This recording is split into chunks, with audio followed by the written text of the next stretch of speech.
Okay mister خلیل، السلام علیکم خلیل صاحب، کیسے ہیں بھائی؟ خیریت سے ہیں آپ؟ السلام علیکم، کیسے ہیں آپ؟ علیکم ٹھیک السلام، ٹھاک، اللہ خیریت؟ تعالیٰ کا بڑا احسان ہے، آپ خیریت سے ہیں؟ آپ کے سب دوست احباب ٹھیک ہیں؟ مہربانی اللہ کا شکر۔ تھینک یو سر، جی اللہ آپ کو بالکل عزت، سب ٹھیک ہے، مہربانی آپ کا۔ حکم کریں جی۔ میں آپ کا بہت بڑا فین ہوں، میں آپ کا اور خادم ہوں، میں آپ کا نوکر ہوں، اللہ آپ کو عزت دے۔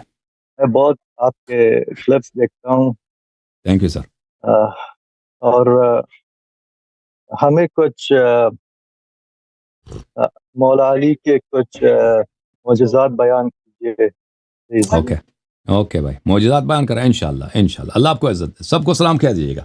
تھینک یو سر، بہت مہربانی۔ جی سنیے، ایک منٹ جی جی جی، میرے لیے دعا کیجیے پلیز۔ حتماً دعا کریں گے انشاءاللہ۔ تھینک یو سر، اللہ آپ کو جزائے خیر دے۔ دعا کرتے ہیں کہ اللہ تعالیٰ آپ کو عزت دے بحق محمد و آل محمد علیہ وسلم، اللہ آپ کو طول عمر دے، اللہ آپ کو زندگی میں کامیابی عطا کرے انشاءاللہ، اللہم صلی علی محمد و آل محمد۔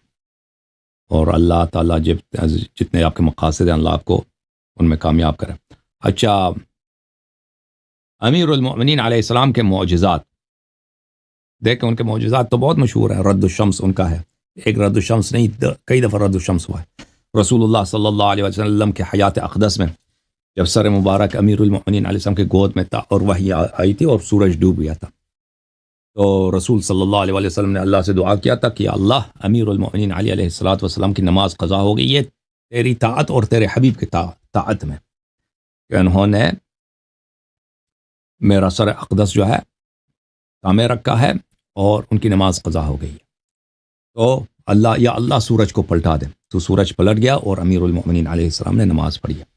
اور ایک دفعہ فوج کے ساتھ نہر فرات سے عبور کر رہے تھے، تو اس وقت فوج والوں کی جو ہے کچھ فوج والوں کی نماز قضا ہو گئی تھی۔